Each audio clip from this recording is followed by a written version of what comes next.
தமிழகத்தில் இந்து, கிறிஸ்துவர்கள், முஸ்லிம் என அனைவரும் ஒற்றுமையாக இருப்பதாகவும் இதனை பிரித்து சூழ்ச்சி செய்யலாம் என்று சிலர் நினைப்பதாகவும் ஊரக வளர்ச்சித்துறை அமைச்சர் ஐ. பெரியசாமி தெரிவித்துள்ளார்.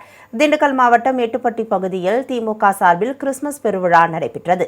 இவ்விழாவில் ஊரக வளர்ச்சித்துறை அமைச்சர் ஐ. பெரியசாமி கலந்து கொண்டு மாணவ மாணவிகளுக்கு கல்வி உதவித்தொகை மற்றும் விளையாட்டு உபகரணங்களை வழங்கினார். பின்னர் விழாவில் பேசிய அவர், தமிழகத்தில் இந்து, கிறிஸ்துவர்கள், முஸ்லிம் என அனைவரும் அண்ணன் தம்பிகளாக ஒற்றுமையாக இருப்பதாகவும் இதனை பிரித்து சூழ்ச்சி செய்யலாம் என்று சிலர் நினைப்பதாகவும் அவர் கூறினார்.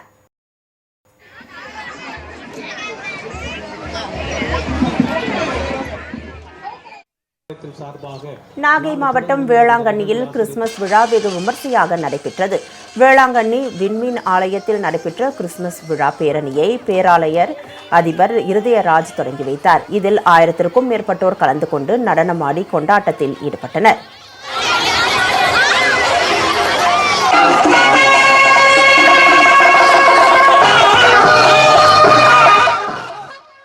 இந்த கிறிஸ்துமஸ் தாத்தா பண்ண நம்பர் இருக்கின்றது. எனவே இந்த நிகழ்வில் பங்கெடுப்பதற்காக நம்முடைய பங்கினுடைய அனைத்து சிறுவர்கள் எல்லோரும் உற்சாகமாக கிறிஸ்துமஸ் தாத்தா வேடம் அணிந்து இதில் பங்கெடுக்கின்றார்கள்.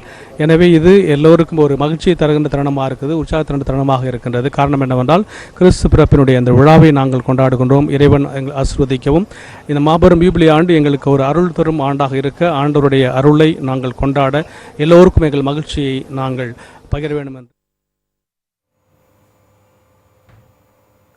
இதேபோல் திருவாரூர் மாவட்டத்தில் நடைபெற்ற கிறிஸ்துமஸ் விழாவில் ஏராளமானோர் கலந்து கொண்டனர். கிறிஸ்துமஸ் தாத்தா வேடமணிந்து சுமார் 300க்கும் மேற்பட்டோர் முக்கிய வீதிகள் வழியாக பேரணியாக சென்றனர்.